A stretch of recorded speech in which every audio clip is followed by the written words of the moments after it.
What's up, good people? It's your boy Honest Play, and this is my first review of episode 1 of season 2 of Real Housewives of Dubai. Let me say this first and foremost. I've been waiting for the series for a long time because I really love season 1, and I really hope Bravo does these girls right, because I definitely see the Dubai ladies being a great franchise, but Bravo has to do it correctly. I feel like Bravo didn't give these girls the proper treatment first season. And I pray, because these women are very entertaining women. Even the ones I'm not so fond of, I enjoy them. So I'm really hoping this season, or rather Dubai, Bravo's going to give the women proper treatment, promote the show correctly, and I really hope folks tune in. Because I definitely want Real Housewives of Dubai to be a franchise that lasts for a very long time. I want to be in my 50s and 60s, and Real Housewives of Dubai is still going strong. Obviously, by that be different women, but just saying, I really love this franchise. But now let's get my review started. By the way, I took notes, so sometimes I'm like, a little fog-headed. I want to look at my notes, because last thing I want to do is say, oh, this lady did this, and we already know she didn't. So bear with me if I do look at my notes for sometimes, but for most part, it's in here. Especially since I have to watch it twice, because the stupid TV app was actually dumb the first time. I only got to watch half it before it started glitching. But anyways, let's get to the review. So the season starts with, the girls with their families and doing their own activity. Lisa's with her kids. Ayan is with the car with her son Taj and her husband. Stonberry, and mind you, I want to clear this up. When I say Stonberry, because there's two Carolines on the show. Caroline Brooks and Caroline Stonberry. In order not to get you guys confused, especially for those who don't watch Real Housewives of Dubai, this may be your first time watching my review. When I say Stonberry, I'm talking about Caroline Stonberry. And when I say Brooks, I'm talking about Caroline Brooks. So anyways, let's get back to the review. The girls are starting the show. Then Lisa and Ayan meet up. And I'm going to say this much. I don't know how Lisa and Ayan's friendship ruins, because the shows, when you see the show's premiere, get the preview what's to come. And Lisa, Milan, and Ayan falling out really hurts me. It reminds me of Mariah and Quad from Married to Medicine season 1. Season 1, Mariah and Quad were like this. But as soon as we get to season 2, Quad and Mariah hate each other. But at least so far, Real Housewives of Dubai, Lisa in the first episode, Lisa and Ayan are still close. But you see that friendship with Ayan forming with Stonberry. And I read a post on social media. Someone made this point. This could be interesting, because Stonberry does get me calculated. She's befriending Ayan, not so much out of genuine reason, like, oh, I really want to get to know this girl. I'm doing it to slight Lisa. And since I know Ayan's the fan favorite, what better to be friends with the person who's the fan favorite of the show, and that is Ayan. Lisa's my favorite. You gotta be deaf, dumb, and blind, especially if you watch season 1 of Real Housewives of Dubai, not to realize that Ayan was the fan favorite. People gravitate to Ayan, and for good reason. Ayan is a cool chick, very cool chick.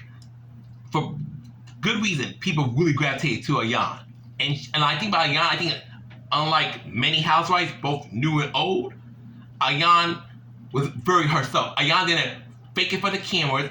Whether you think she's quirky, whatever, weird, whatever you want to use it. Her culture just, sometimes also culture difference how people behave. I understand very clearly. Ayan was herself. Ayan felt like her authentic self 100%. She ain't put up a front. So I think it's another reason why people enjoyed Ayan so much. Now let's get back to it. So Lisa and Ayan have their little get to have a little brunch. It's a cute little brunch, bro. They have the good laughs and stuff. And then Lisa takes Ayan to do paddle with her, because Lisa usually does this little activity. It's like tennis, and it's something I would love to try in my lifetime. And I'm not really a sporty guy. See the tummy? I'm not really a sporty guy, but I would love to play paddle once in my life. And that was a cute scene between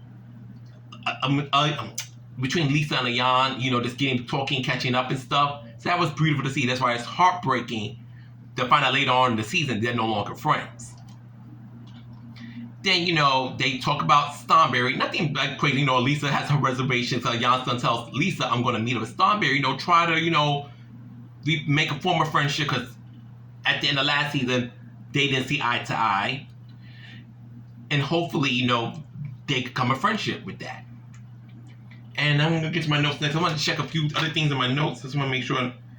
Also, the only one thing I would like to got there was they got to see Beyonce live. I remember sometime last year, Beyonce did a private show in Dubai, and she was paid nice for the private show. And obviously some of the ladies got to see her. I know Starberry saw her, Brooke saw her, Lisa saw her, and Ayan saw her. Sarah didn't go because I don't think that's Sarah's cup of tea. And no shade to Talene. I think Talene was too new, so Talene wasn't invited by default. Like, it's kind of like the NECA situation in the last season of Real Housewives of Potomac, where all the other housewives got invited to do that special photo shoot, but NECA was left out because they're like, well, who's this girl? So that's why Talene wasn't invited.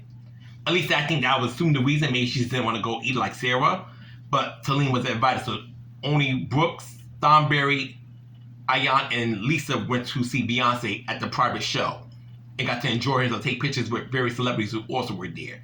But those girls are also celebrities in their own right. Okay, but getting back to what I'm saying. So, you know, Ayan has to sit down next scene. Ayan has to sit down with Caroline Thornberry. I should say Thornberry. I said her first name. Ayan has to sit down with Thornberry. Mind you, that's one of my favorite scenes throughout the episode. It was cute. Ayan brings the pineapple, represent, you know, you're prickly on the outside but sweet on the inside. And you know me, I love my pineapples. But I don't see Thornberry as a pineapple, but that's neither here or there. They have a wonderful thing. They communicate any issues they had before. It was well done. And honestly, this is something I love seeing in Housewives. I love when women who probably didn't see eye to eye before can sit down and say, hey, we didn't get along before, but since we're going to be doing this for quite some time, let's try to find some common ground. And honestly, Thornberry and Ayan had a good time. My favorite part when Ayan built Thornberry, I might actually be older than you. And Thornberry like, oh, if I could stop right now, just let me take you to the nearest doctors and pull a teeth and find out your exact age, I would. It was a very cute interaction. I like seeing the side of Thornberry. Unfortunately, I do not dislike Thornberry. I want to clear it up. As of right now, I do not dislike Thornberry, but she gives me very calculated and rigid. She gives like this cold feeling that I can't quite shake. And I feel like everything Thornberry does is always calculated. I don't feel like she's like, it's coming from just a genuine good place. I could be wrong. I might just be assuming this about her, but this is my feelings. But I don't think Thornberry is like, you know, it's always a motive behind what she does. Put it like that. I'm going to leave for that for now. But overall, I love the brunch that her and Ayan had. It was a very cute, like I said, it was one of my favorite scenes. And I enjoyed it very much. And then during that, you know, you get scenes of, you know, Brooks showing off her new business. The glass house, it looks amazing. And showing that, you know, she's still, you know, fixing little odds and ends of it. But overall, it looks very nice. And it's Brooks' business. It's going to be successful. And her ex-husband, Zoran, comes by, you know, because he's like one of the investors into her business. And, you know, he's like talking about, you know, please fix this, fix that. And Brooks like, look, this is my establishment. I'll make it the way I want to make it. And while I adore Brooks, one thing that Brooks gets on my nerves, she's too headstrong. Brooks, like, you almost can't talk to Brooks sometimes. And it's like, Brooks, you're not always going to be right. It's okay to take advice from other people. Brooks is very headstrong. And it's like, please be willing to listen. You're not always right. But overall, it was a nice scene, blah, blah. Later on, we're finally introduced to Talene. And Talene has quite a resume. This girl's a songwriter. She went on tour with Christina Aguilera. She opened for Sting. Talene is definitely more. When I saw a little bit of Talene, I just thought she was a socialite. I didn't think much of Talene when I first thought that she was going to be part of the cast. She took Nina's spot, by the way. And I want to say this much. I do miss Nina. Honestly, Nina was not exactly entertaining season 1 of Real Housewives of Dubai. But overall, I did like Nina. I think Nina got it more comfortable. And, you know, she had the thing about going in her personal life. But at that time, COVID was really big. COVID is still here. But COVID was much, much, much worse than what it is now. And her dad got COVID during the filming of the first season of Real Housewives of Dubai. Speech impediments kicking my ass. I need to talk a little slower. And Nina's dad got sick. If you know, Nina's mind was really on filming so much, she was also on her family, which is understandable. But due to the fact her mind wasn't on giving her best of herself to the show, she came off like a dud. And soon the first season wrapped. Out of all the girls who remained, they got rid of Nina like that, and it sucks because to me, Nina fit with the show. She just needed more time, and to me, all the girls should have returned. I'm not against Talene being there because I like Talene. These first episode, I like Talene, but Nina should have been taken off to bring in Talene. They should have added Talene and give Nina at least this season. Nina then step it up. Then either turn her to a friend of, or take her off as a housewife, or turn her friend off or get her off the show altogether. But I think giving Nina a one and done treatment is fucked up. That's just my opinion. But let's get back to the show. So Talene is introduced. Brooks and Talene been closer for 10 years. Talene actually, when Talene moved to Dubai with her husband, Brooks was the first person she really became friends with. And they hit off really easily, which is great. And you could tell by that scene that Brooks and Talene have a great friendship. But one thing I did not like, Brooks tells Talene about a comment that Starberry made when they were at a party, that Talene accidentally fell, and that, Talene's underwear was exposed when she fell, and allegedly Starberry's husband saw Talene's vajayjay. Now Talene's like, and the way the story's being presented to Talene by Brooks is like Starberry's like, this is how she acts in public, kind of like, she don't know how to carry herself. And Talene's like, why is this girl talking about me like that? Why is my vajayjay conversation like that? And mind you, the conversation was brought up when Starberry called Brooks, had a private phone call. And I'm going to defend Starberry this one. If Brooks was so bothered by Starberry's comment about Talene, Brooks should not wait till they got all together. Brooks should have said, hey, Starberry, I get that, that was a little moment, but Talene is my good friend, and I would appreciate you don't talk about her like that, at least especially to me, who's also, because she's my good friend. I didn't like that Brooks waited till the girls got all together and, expose Starberry like that. And Starberry even said it like, so now that part I definitely believe. Starberry like, no, I was just hee laughing. I wasn't laughing at her, I was laughing with her. It wasn't that serious to me, but when Brooks presented it, it's like Starberry's looking down on Talene. And I honestly don't think that was the case.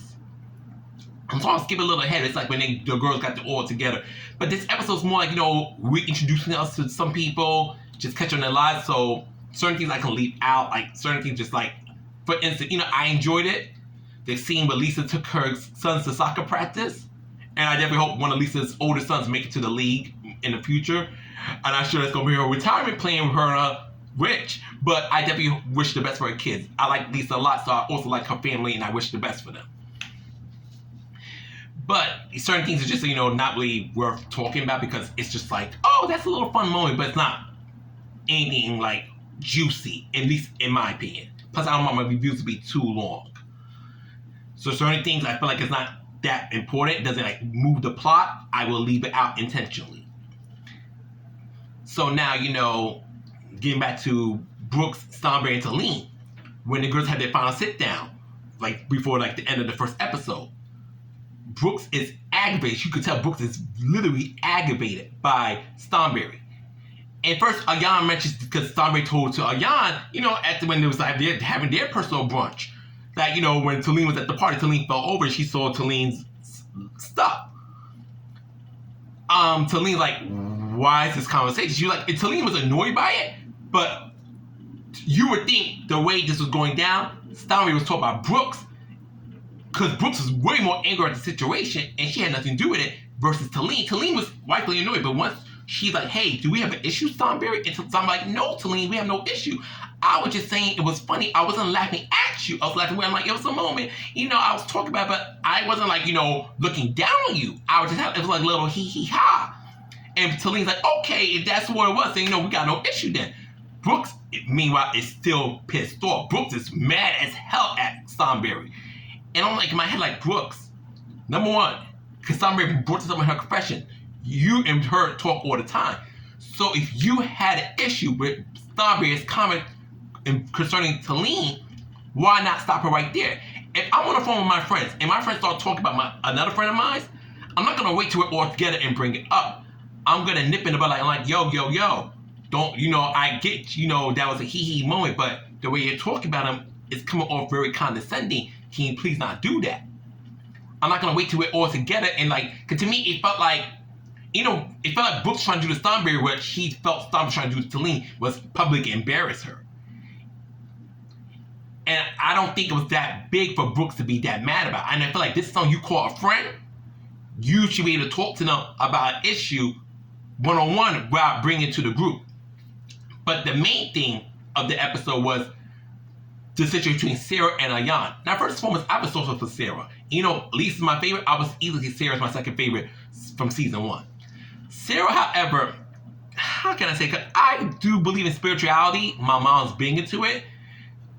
But I think Sarah comes off like the unwanted therapist. That's the best way I can say it. Sarah acts like your therapist, and she tries to give you advice and things that sometimes I think Sarah oversets boundaries. I don't think she's coming from a bad place, but I do think Sarah oversets boundaries.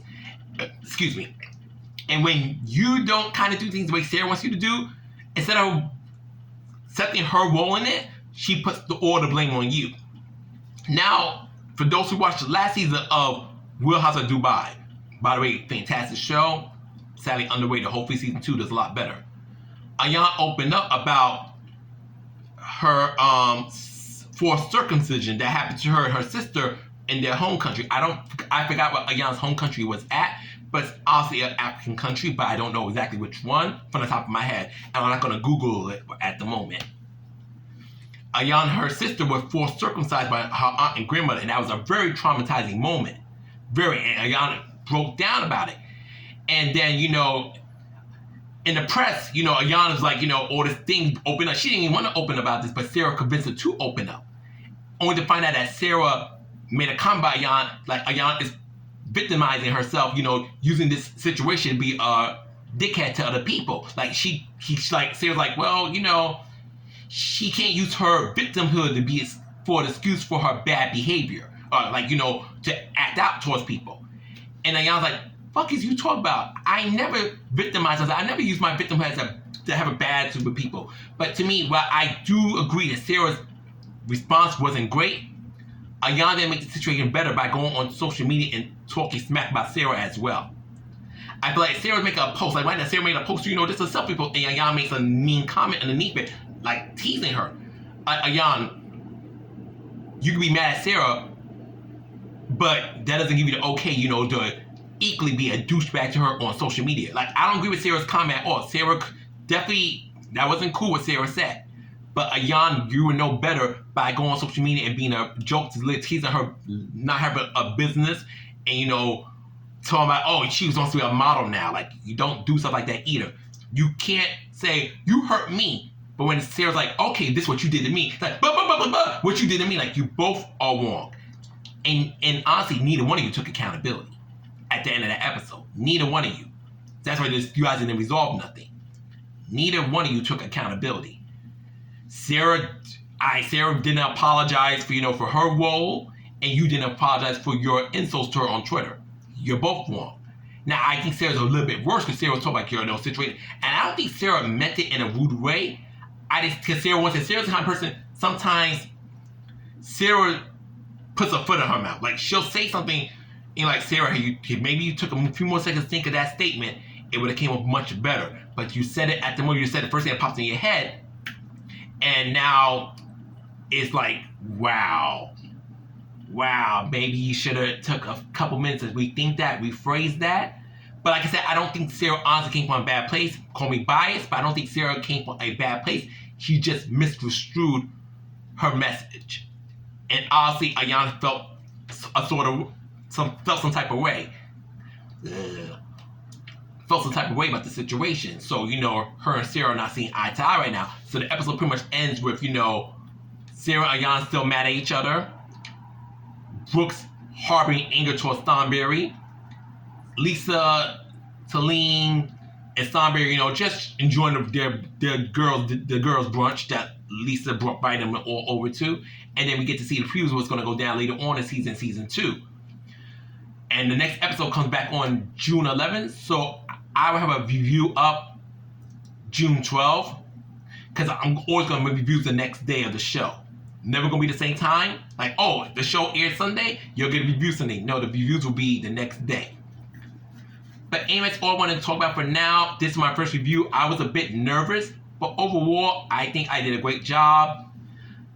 And for anyone who's also watching Real Housewives of Dubai with me, Please leave your thoughts in the comments. And if you disagree with anything I say, definitely leave in the comments. I'm not one of those people like, oh, it's Onyxe's way or no one's way. But please be respectful. You come at me sideways, I will come at you sideways. But you say, hey, you disagree with me or something? That's fine. Let's have a conversation if I can. And even you disagree with me 100%, as long as you keep respectful, I'm going to leave a like and a heart. That's just me, because I'm not always right my damn self. Anyway, that's all I wanted to say for now. Please, please, please support Real Housewives of Dubai Season 2. Peace and take care. Honest Play out. Love you guys. I get ready for work. Ciao.